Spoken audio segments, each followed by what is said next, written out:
warahmatullahi wabarakatuh.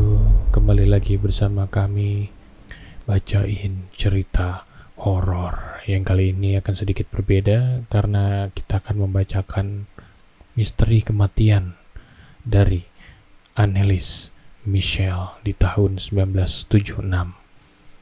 Jadi cerita ini cukup mengerikan pada masanya. Gue juga penasaran kayak gimana ceritanya. Jadi mari kita simak bersama-sama. Cerita ini ditulis dari S. Street Horror dari S. Yuwis Martabak Ismisu. Ya itulah pokoknya, yang berjudul Misteri Kematian Annelies Michel 1976. Wanita asal Jerman yang menjalani 67 ritual pengusiran setan selama setahun sebelum kematiannya. Kasus eksorsisme yang berujung kelalaian. Oke, ini dia foto-fotonya. Ini fotonya tuh mirip Mary Jane ya, ini ya, di Spider-Man kalau lo nggak. Ini setelah dieksorsis ya. Kejadiannya ngeri banget. Oke, tanpa berlama-lama lagi, mari kita mulai ceritanya. Anna Elisabeth Michel lahir pada 21 September 1952 di Leipzig, Bavaria, Jerman Barat, dari keluarga Katolik Roma. Annelies adalah anak tertua dari pasangan Joseph dan Anna. Dia sangat religius dan selalu menghadiri misa 2 kali seminggu. Ini foto keluarganya. Oke. Ketika Annelies berusia 16 tahun, tiba-tiba dia mengalami kejang parah dan pingsan di sekolah. Annelies tidak bisa mengingat peristiwa tersebut, namun teman-teman dan keluarganya mengatakan saat itu dia seperti orang yang sedang kesurupan. Selang 1 tahun kemudian, Annelies kembali mengalami kejadian serupa. Kali ini ketika bangun tidur, seluruh badannya bergetar tak terkendali, dan bahkan dia juga sampai ngompol. Kemudian orang tuanya membawa Annelies ke seorang dokter ahli syaraf. Annelies didiagnosa menderita epilepsi lobus temporal, gangguan yang menyebabkan kejang, kehilangan memori, dan mengalami halusinasi visual dan pendengaran. Setelah diagnosisnya, Annelies mulai meminum obat untuk penyakit epilepsinya.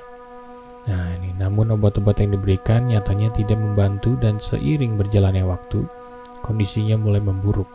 Meskipun dia masih meminum obatnya, Annelies mulai percaya bahwa dia kerasukan setan dan dia perlu mencari solusi di luar obat. Waduh, bahaya juga nih kayak gini-gini nih. Lanjut. Annelies mengaku mulai sering melihat wajah iblis dan mendengar mereka berbisik di telinganya. Dia selalu mendengar iblis itu memanggilnya perempuan terkutuk dan akan membusuk di neraka. Takut dengan keadaannya sendiri, Annelies pun mulai mencari bantuan ke gereja-gereja. Namun, sayangnya karena suatu alasan, pendeta yang dia mintai tolong menolak permintaannya untuk melakukan eksorsisme. Mereka mengatakan mereka memerlukan izin uskup dan malah menyuruh Annelies mencari bantuan medis. Delusi Annelies pun semakin menjadi dan jauh lebih ekstrim ya. Kalau orang udah delusi itu emang ngeri banget ya, serem. Hati-hati tuh kalau udah ketemu orang yang delusi, harus ditangani oleh orang-orang yang tepat, guys. Lanjut. Annelies mulai sering merobek kali ya. Annelies sering merobek pakaian dari tubuhnya secara kompulsif, melakukan 400 kali squat, merangkak di bawah meja, dan menggonggong seperti anjing selama 2 hari. Dia juga memakan laba-laba dan batu bara, menggigit kepala burung hingga mati, lalu menjilat air seninya sendiri. Jadi serem amat ya. Ini foto-fotonya nih. Setelah mencari kemana-mana, akhirnya dia dan ibunya menemukan seorang pendeta, Ernst Alt, yang bersedia membantu.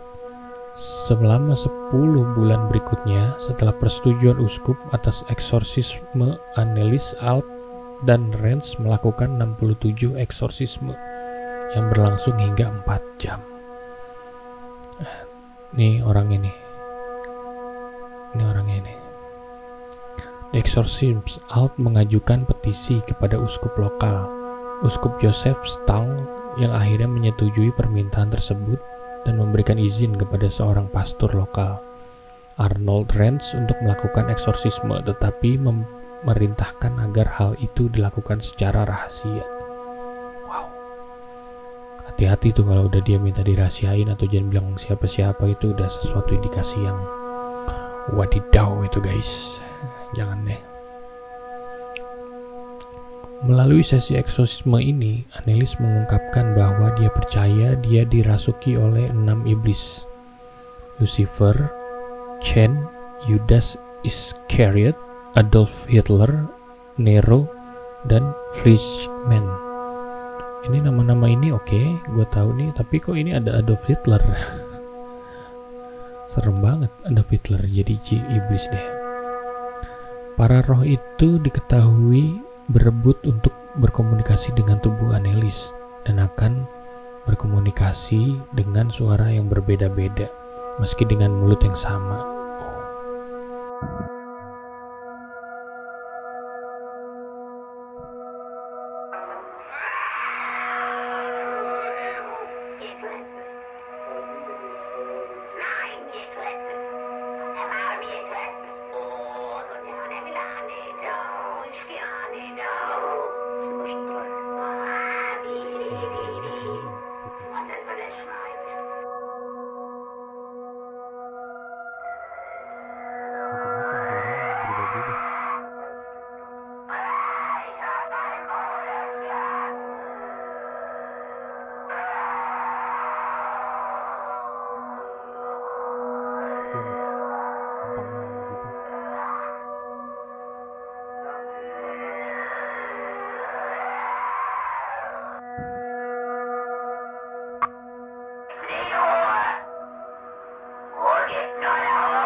Da gibt's keine Ruhe. Nein, und für uns gibt's nie Ruhe, nie. Nein, Gott.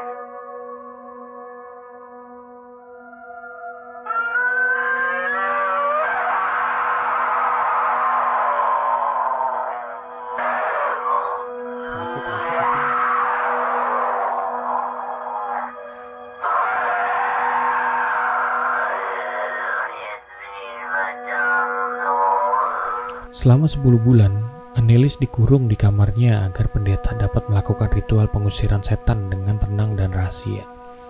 Pada saat itu juga orang tua Anneliese berhenti berkonsultasi dengan dokter atas permintaan Anneliese dan hanya mengandalkan eksorsisme itu.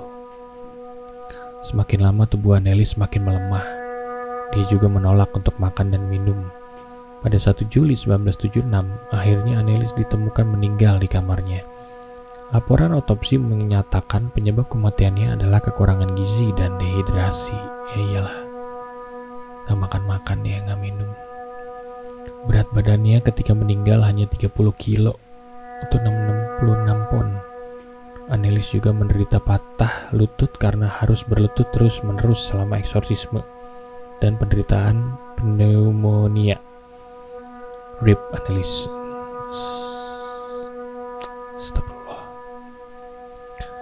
Akhirnya 2 pendeta yang melakukan eksorsisme kepada Anneliese dan orang tuanya didakwa dengan pembunuhan karena kelalaian.